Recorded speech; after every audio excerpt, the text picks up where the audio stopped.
Kami, calon guru penggerak Angkatan 9 Kota Sibolga, akan melakukan demonstrasi kontekstual modul 2.3 tentang coaching dalam supervisi akademik yang terdiri dari pengamat atau observer, coach, dan coaching. Bersama saya, Agnes Irene Panjaitan dari SMK Negeri 3 Sibolga. Nama saya Hetty Asnela dari SMA Negeri 4 Sibolga. Bersama saya Swastio Bagandung dari SMA Negeri 4 Sibolga. Bersama saya Ahmad Rahman dari SD Negeri 4 3 Sibolga. Selamat menyaksikan. Oke, selamat siang Pak Formatua. Ya, selamat siang Bu Tia. Apa kabar hari ini Pak? Alhamdulillah sehat. Alhamdulillah begitu. Ya, sebelum kita melakukan program coaching hari ini, kita diskusi tentang hobi penilaian dulu. Iya. Ya, pada coaching kita kali ini, coach dan coaching akan saya amati dan nilai sesuai dengan penilaian. Apakah sudah sesuai dengan alur kita atau belum? Kemudian bagaimana kita nanti memberikan pertanyaan berbobot kepada coach kita, dan kemudian bagaimana coach kita tersebut merespon atau menanggapi pertanyaan dari coach. Kemudian jangan lupa disesuaikan dengan prinsip coaching, diantaranya kemitraan, produk, proses, kemudian kreatif dan memaksimalkan potensi ya Pak Formatua ya. Nah, yang pertama yang akan saya tanyakan pada Bapak, kompetensi apa yang ingin Bapak kembangkan pada coaching kali ini? Yang ingin saya kembangkan yang pertama ya dari coach saya ini kehadiran penuh, kemudian mendengarkan secara aktif, kemudian yang ketiga mengajukan pertanyaan yang berbobot. Itulah yang saya harapkan dari pada coach saya ini nanti. Oke, baik Pak Hormat. Nah, kemudian yang terakhir ya Pak Hormat ya, indikator yang bagaimana yang diinginkan oleh Bapak dalam proses coaching kali ini Pak? Indikator yang ingin saya ingin coach saya itu bisa menemukan solusi dari permasalahannya. Kemudian ya dia mampu membuat langkah-langkah dalam memecahkan permasalahannya. Iya, demikian Pak Orman, observasi kita kali ini. Silakan Bapak melakukan coachingnya terhadap coachingnya. Terima kasih Pak atas kesempatannya. Ya Pak, silakan Pak. Terima kasih Bu.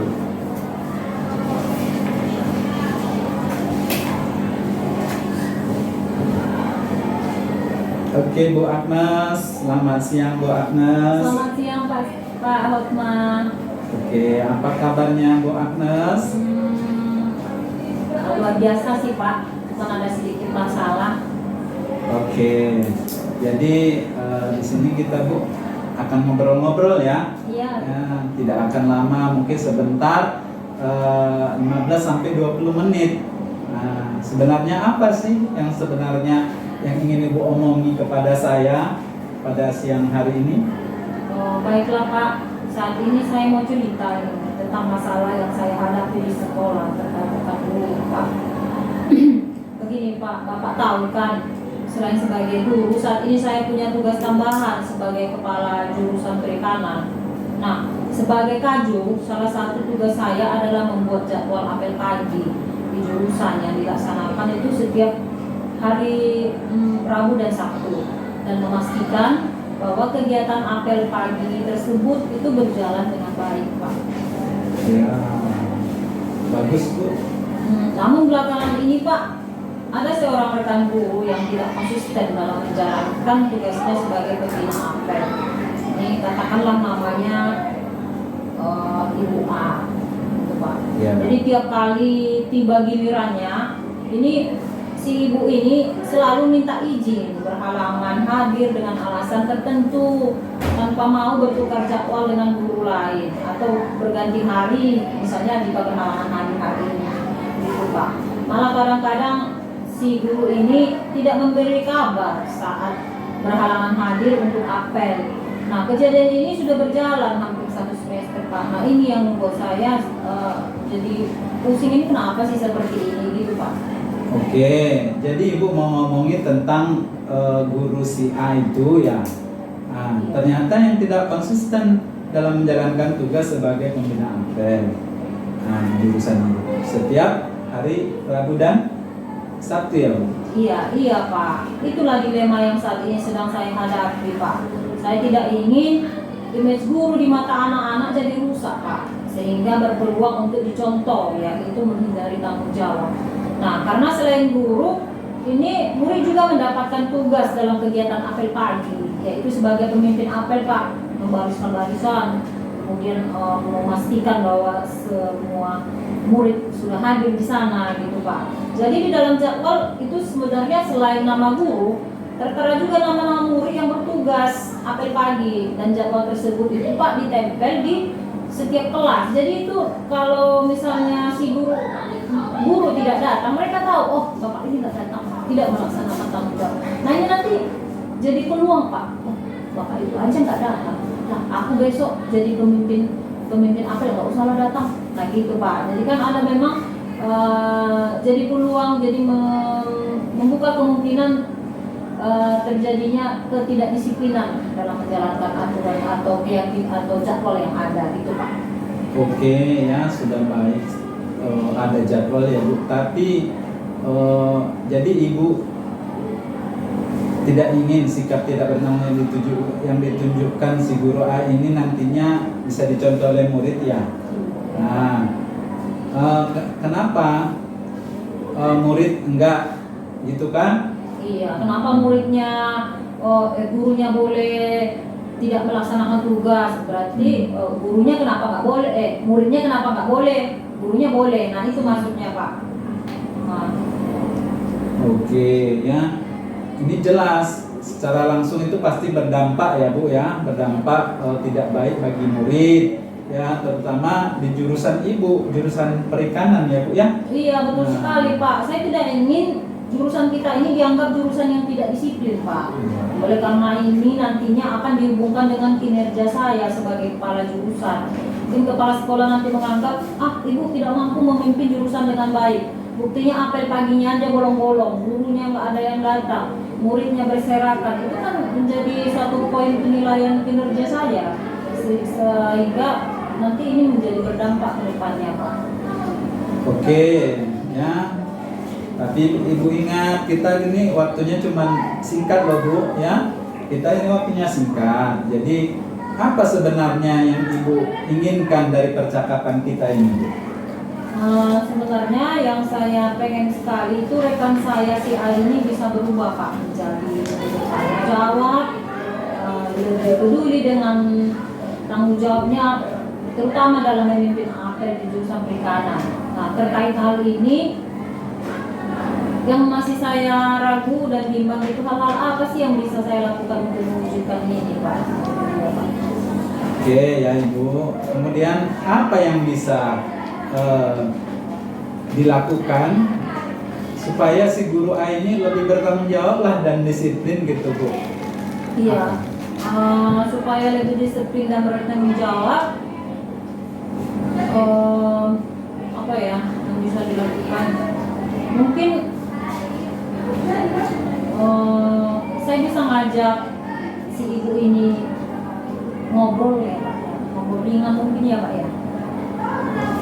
Oke ya, kalau berdasarkan pengamatan Ibu nih, kalau kita ngomong tentang bertanggung jawab dan disiplin, guru yang bertanggung jawab dan berdisiplin itu seperti apa sih menurut Ibu?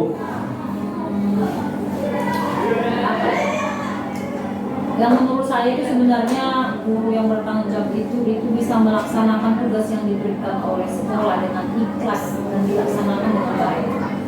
Dimana niat untuk melaksanakan tugas tersebut muncul dari dalam diri, bukan karena takut hukuman maupun ingin mendapatkan hadiah. Namun memang semata-mata karena ingin melakukan yang terbaik. Baik, jadi ikhlas dan melaksanakan tugas dengan baik ya Bu. Itu menurut Ibu guru yang bertanggung jawab dan disiplin ya Bu ya.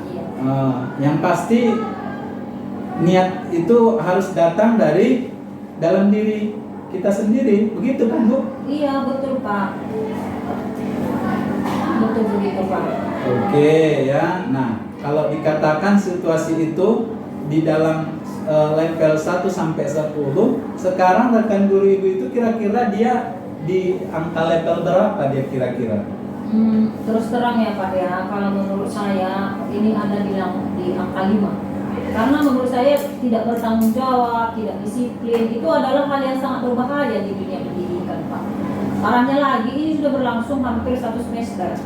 Saya ingin rekan saya ini jangan sampai lupa dengan perannya sebagai guru, sekalipun dia memiliki peran lain di luar sekolah Pak. Kayak gitu. Iya, sangat betul sekali Bu apa yang Ibu utarakan, ya kan? Iya, gitu Pak. Jadi mungkin rekan saya ini menurut pikiran saya, kenapa bisa tidak melaksanakan tanggung jawabnya? Mungkin apel pagi, mungkin dia punya peran juga di luar sekolah saat pagi hari ya Pak ya. Itu menurut pandangan saya, bisa jadi dia mungkin buka warung ya depan rumahnya Pak. Karena kemarin saya lihat Bapak itu ada warungnya di depan rumah, mungkin sebelum berangkat buka warung dulu. Pagi-pagi kan orang ramai juga sih, ada keperluan ya kan Pak. Jadi mungkin melayani pembeli, jadi sehingga tidak melihat lagi waktu, jadi terlupakan jadinya. Nah, bisa juga mungkin perannya ini juga sebagai orang tua yang harus mengantar anak-anaknya ke sekolah setiap pagi. Jadi ini mungkin bisa menjadi kendala dari beliau sehingga sulit untuk datang pagi gitu Pak. Kemudian mungkin bisa juga perannya adalah seorang suami yang harus mengantar juga istrinya bekerja, seperti itu Pak. Namun kalau bisa janganlah sampai mengesampingkan tugas dan tanggung jawab ya kan Pak sebagai pemimpin apel, karena ini pemimpin apel ini tidak setiap hari dilaksanakan, 2 kali pun seminggu, tapi tidak, karena kita ada guru sekitar di jurusan itu ada 4 orang Pak. Jadi sebenarnya kita bergiliran. Mungkin dalam 1 bulan cuma dapat 2 kali jadwal. Jadi saya rasa kalau 2 kali ini saja sudah tidak bisa melaksanakan, bagaimana kemudiannya gitu Pak. Oke, jadi kalau dari cerita Ibu itu banyak ya tantangan yang dihadapi oleh Ibu ini, ya kan Bu? Iya Pak, betul Pak. Nah, itu tantangannya. Oke ya Bu. Jadi sekarang Ibu itu berada di level 5. Ya kan? Ibu sendiri pengen lihat di level 10. Sekarang ini nggak susah mengingat bebannya seperti itu Bu. Kalau kita ingin melihat di level 10 itu sangat susah diwujudkan. Kalau dengar dari cerita Ibu tadi, Ibu pengen lihat paling tidak rekan Ibu itu tersebut berada di level berapa lah kalau nggak bisa di level 10 kira-kira? Kalau mengingat kondisi seperti ini mungkin saya pengennya level 7 sudah cukup baik saya rasa ya. Oke ya Bu. Kemudian menurut Ibu apa yang bisa Ibu lakukan ya, yang Ibu bisa terapkan untuk membantu rekan Ibu tersebut lah untuk mencapai level tersebut kira-kira? Sebenarnya itu yang sedang saya pikirkan Pak. Nah, apa yang bisa saya lakukan supaya rekan guru saya tersebut mengerti tanggung jawabnya, terutama dalam hal menjalankan apel jurusan ini Pak.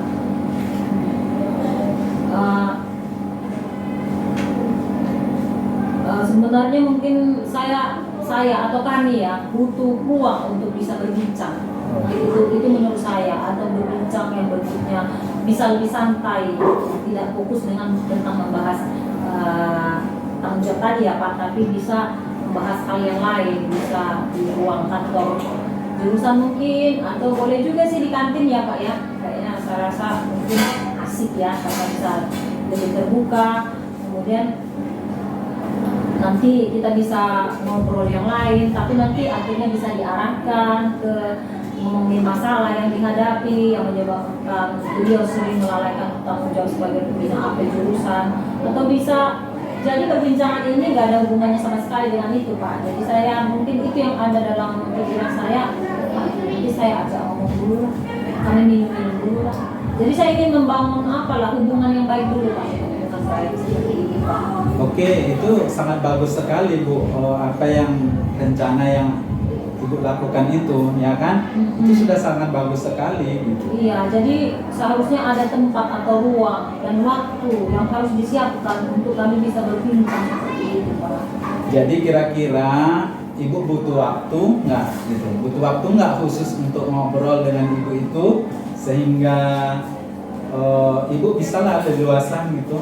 Iya, iya, ngobrol yang sifatnya membangun hubungan pertemanan yang positif dan menyadarkan rekan saya tersebut, Pak. Jadi atau ngobrol tentang keluarga, bisnisnya mungkin yang digeluti saat ini, atau pengalaman-pengalaman lain yang nggak ada hubungannya dengan pekerjaan. Itu yang saya mungkin sedang pikirkan mau saya laksanakan. Jadi ibu berharap bisa ngobrol, bercerita tentang pekerjaan, ya kan, dan lain-lain, atau apa saja yang tidak ada hubungannya dengan pekerjaan. Bagaimana ibu bisa melihat kemungkinan ini bisa dilakukan oleh ibu? Bagaimana kira-kira?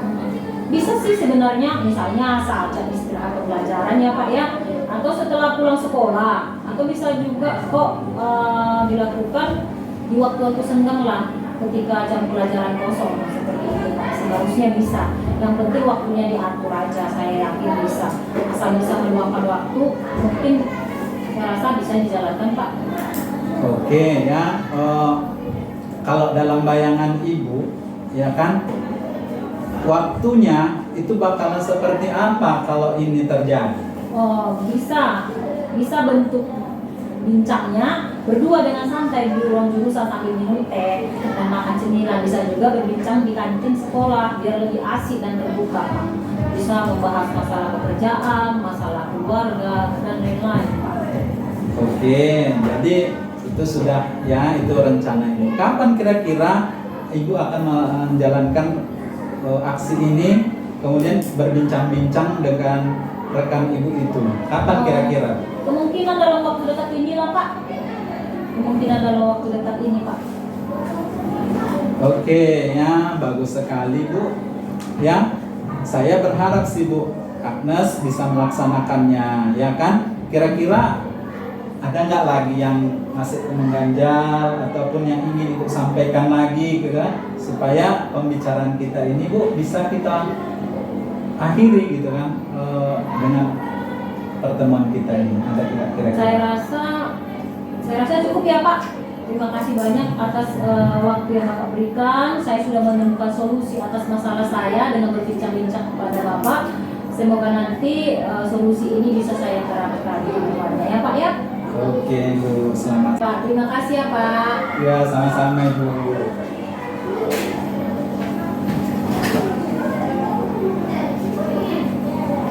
Oke, Pak Hotma. Setelah saya tadi melihat proses coachingnya, sangat luar biasa ya Pak ya, sangat luar biasa. Saya lihat sudah mengembangkan 3 kompetensi inti tadi, yaitu yang pertama sudah melakukan penghadiran penuh dengan mendengarkan secara aktif. Kemudian yang kedua, pertanyaan yang Bapak sampaikan sudah berbobot. Terbukti tadi saya lihat Bu Agnes sudah menemukan solusi dari permasalahannya. Yang ketiga, sudah melakukan tahapan kita, yaitu ada tujuan, kemudian identifikasi masalah, rencana aksi, dan tanggung jawab. Baiklah, Pak Horma, demikian pertemuan kita kali ini ya Pak ya. Selamat siang, selamat beraktivitas Pak Horma. Oke, terima kasih.